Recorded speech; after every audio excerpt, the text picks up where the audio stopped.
Samantala, mga abusadong pulis binalaan ni Pangulong Bongbong Marcos sa Police Service Anniversary sa Campo Crame. Kasama mo sa balita si Radyoman Chanel Salazar. RMN Live Report!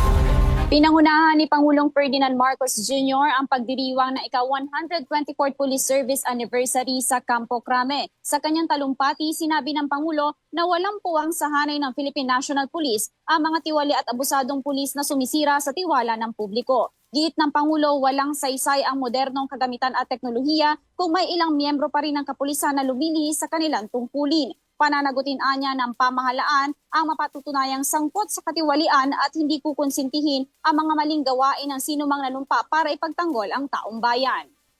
Ahanin pa ang pinakamodernong kagamitan kung may ilang pulis pa rin ang umaabuso sa kapangyarihan. We will continue to investigate and hold these people accountable within the bounds of the law.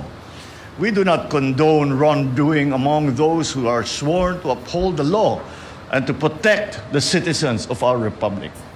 Inuulit ko, walang lugar ang katiwalian sa ating kapulisan. Kaugnay nito, pinababantayan ng Pangulo sa PNP ang mga kriminal na gumagamit ng makabagong teknolohiya na dapat na anyang masugpo. Tiniyak naman ng Pangulo ang pagpapatuloy ng modernisasyon ng PNP kabilang ang paggamit ng drones at iba pang advanced technologies para sa mas epektibong operasyon. Kasama mo sa DZXL RMN Manila, Radyoman Chanel Salazar, Tatak RMN.